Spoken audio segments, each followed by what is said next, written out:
Comissário, ainda falando sobre homicídio, alguns homicídios a polícia investiga e parece que em determinado ponto para e a sociedade não sabe por que que para e cobra e alguns órgãos fazem ilações e tudo mais. Teve um homicídio de um contraventor chamado Fernando Inácio.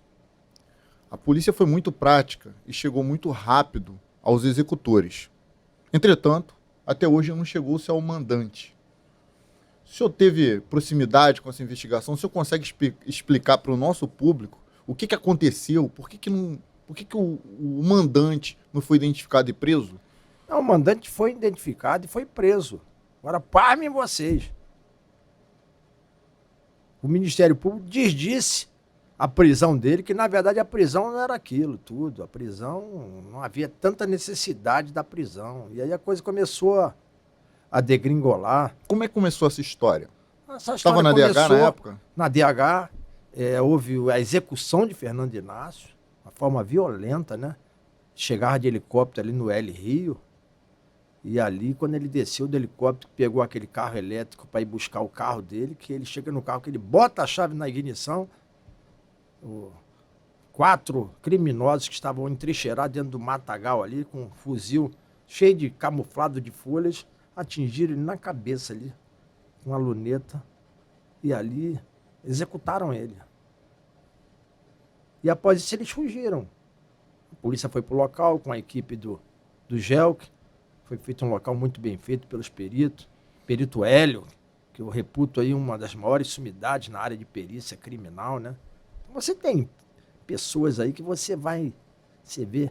E daí nós começamos a analisar aquela conduta. Vários policiais, eu também não faço nada sozinho, né? Na época, o DGHPP, o doutor Roberto Cardoso, né? O Marcelo, Fofo, comissário Marcelo, que é outro cara também. E nós resolvemos pegar as viaturas, botamos 30 viaturas na rua e começar a fazer todo o caminho aonde o carro foi visto trafegando.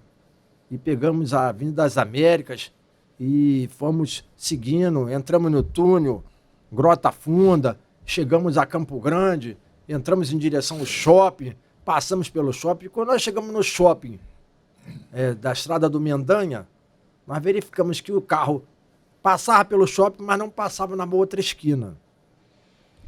E aí se concluiu que o carro tinha dobrado à direita, que a pista é dividida, né? Ou alguém fez o retorno, mas para fazer o retorno teria que passar naquela câmera. E entramos naquelas ruas secundárias ali e num conjunto de apartamentos nós conseguimos chamar aquele porteiro e dizer para ele: você pode olhar as câmeras aí para ver se esse carro passou aqui? E quando o porteiro abriu as câmeras, ele disse: na verdade o carro não passou, o carro entrou aqui. Eu tenho a planilha de entrada e saída do carro. E estava lá assinada Cabo Neves, que era o cabo da PM que estava dirigindo o carro, né? Era o Cabo Neves, o Farofa, mais 2, um policial militar de São Paulo e outros, de outro. E ali a coisa começou a nascer. Ele fugiu e os policiais, nós rumamos para o imóvel dele, onde ele havia abandonado às pressas. E ao verificar, encontramos os 4 fuzis com as folhas de mato que camuflavam esse fuzil. E ali foi uma descoberta para que todo mundo ficou boquiaberto. Ou seja, a ajuda divina literalmente ajudou o investigador. As armas do crime. As armas do crime. Essas armas, segundo a informação que eu soube, outras balísticas foram feitas ali de outros crimes e foram positivados. Então, a partir daí, os 4 ficaram foragidos, sendo que o cabo Neves resolveu se entregar. Porque, na verdade, há uma pressão da contravenção de que os assassinos certamente vão morrer. Então, quer dizer... Queima de arquivo? Queima de arquivo. Os assassinos que você fala, os executores. Aquele que botou a mão na massa. E eles aí prestaram depoimento, confessaram que foram contratados por um sargento da PM, que era a segurança do contraventor. E o sargento declarou que eu nunca vi ele, não conheço ele, só que você tinha todas as câmeras da escola de samba de Padre Miguel, do carnaval, os dois andando junto, desfilando junto. E ali você via que, na verdade, pelo No caso, princípio... andando junto o cabo com o sargento ou o sargento com o contraventor? As câmeras. As câmeras mostravam o sargento com o contraventor, que ele era o chefe da segurança. Né? E o cabo dizia que foi contratado por ele para praticar aquele crime. Realmente você sabe que a única pessoa interessada naquele crime é a contravenção. Existe uma guerra entre É verdade. entre os dois contraventores. Não precisa ser investigador para entender isso. E a partir daí a coisa realmente tomou um vulto e eles fugiram para o Paraguai. Né? O Cabo Neves, pressionado, resolve se entregar e contar toda a verdade. É o único preso, é o Cabo Neves. Foi preso, né? E a prisão do Rogério de Andrade decretada, foi denunciado. Mas assim, o investigador, não basta saber que os dois eram inimigos na seara da contravenção. Ele tem que linkar o homicídio ao mandante. Como é que foi feito esse link? O link foi justamente pelo princípio final do domínio do fato. Quem era o chefe do sargento PM era o Rogério. E como vocês chegaram a essa conclusão? Através de imagens, através de encontros, através de vários documentos que fizeram parte do arcabouço do inquérito, entendeu? E eu não tenho dúvida. Agora, a grande dificuldade é você contar isso pro STF, né? Que o STF... O que aconteceu com os outros participantes da execução? O Farofa voltou ao Rio de Janeiro e deu uma volta em Realengo e executaram ele. O Neves está preso, porque pelo menos a vida dele está garantida. Os outros dois, segundo informações, estariam no Paraguai foragidos. Né? Mais medo da contravenção que da polícia, talvez. É lógico. Porque a polícia vai prender. Encontramos fardas, encontramos as armas, né? Encontramos coletes, todo o material. Inclusive tem foto aí de todo o material encontrado ali, que foi um achado maravilhoso para a investigação. Agora, a gente sente um pouco, porque uma investigação dessa estirpe, e depois alguém começa a dizer que, na verdade, não é bem assim, e a prisão foi um excesso, entendeu? E aí começa hoje, o Rogério... Foi trancada a ação penal contra Rogério de Andrade. Essa ação foi trancada? Foi trancada. O que significa trancar uma ação, para o público entender? Encerrar. Não pode mais investigar processo. ele naquele Não pode crime. mais investigar.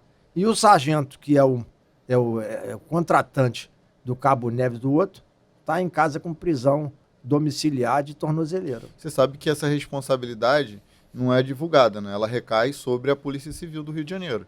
Dizem que a polícia que não investiga o crime. Tem a verdade. Eu gosto de falar de fatos que eu participei. Ou seja, eu estava lá. Eu vi toda o caminhar da investigação. E eu acho uma das maiores aberrações. E com base nisso, prenderam o Rivaldo de Andrade. O Rivaldo de Andrade é o Rivaldo Barbosa, que é o nosso delegado. Está preso. Qual é a prova que tem contra o Rivaldo? Teriam 10 mais provas contra Rogério de Andrade do que contra o Rivaldo. Porém, todavia, contudo, você tem que analisar aí qual é o tocante dessa visão, né? Porque, na verdade, a ação foi trancada.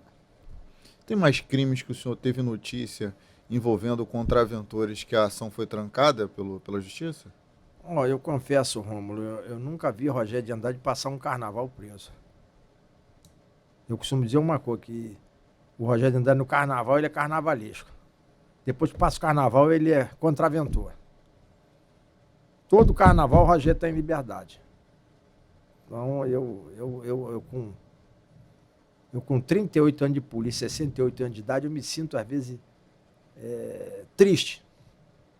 Porque isso até afeta os nossos companheiros policiais que começam a investigar e que conseguem doar sua vida nesse mundo, né? Você vê que vários crimes ocorreram ali na Barra. Houve execução do Pereira, houve execução do Falco, houve a execução do filho do Piruinha com aquela policial militar.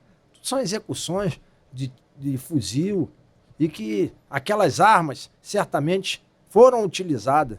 Agora, a polícia fica aí e vê alguém dizendo, não. E o atentado à bomba contra o filho que o Rogério Andrade sofreu junto com o filho? Você estava nessa época também na DH? Eu não estava. E alguém alega, esse atentado à bomba teria tido a mão do Fernando Inácio. Eu, particularmente, o Fernando Inácio nunca foi um cara sanguinário.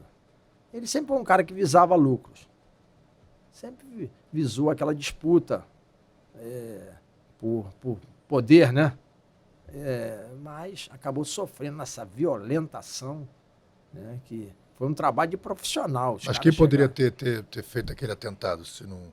Porque, assim, eu ouvi falar, eu estou totalmente por fora, só o que eu vou falar. Eu ouvi falar que foi o Fernando Inácio que foi responsável por esse atentado. Você está dizendo que o Lessa... alguém acusa. Não, o atentado, a bomba, que tentaram explodir o carro. O Rogério Andrade, parece que ele trocou de lugar com o filho na última hora, o filho estava dirigindo e a bomba estava debaixo do motorista.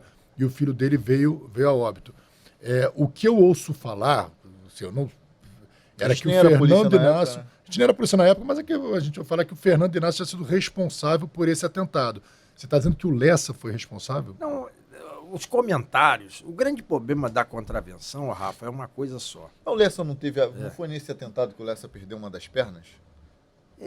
Falam que teria sido, mas eu acho que não foi nesse atentado. O grande problema é o seguinte: o Lessa é um psicopata, eu falo isso e já falei várias vezes, né? Um assassino em potencial, e que ele sempre a saga dele sempre foi matar. Você conheceu ele? Conheci. Pessoalmente? Eu conheci de conversar assim, dele chegar na delegacia, sair, né? E sempre foi um cara respeitado ali, e andava entre alguns grupos. Mas ele entrava na delegacia por quê? Ele era cedido à Polícia Civil? Ele foi cedido, o Pereira que foi executado, o Pereira foi reintegrado à Polícia Militar e trabalhou na antissequestro. Então, Pereira e o Falco, né? Pereira e o Falco. Então nós tivemos, como tivemos naquele tempo, aqueles 3 policiais que era aqueles que rondavam, inclusive na polícia, o Clementino Clemente, Cavalaria, né? Cavalaria, Clemente, vocês não conheceram isso.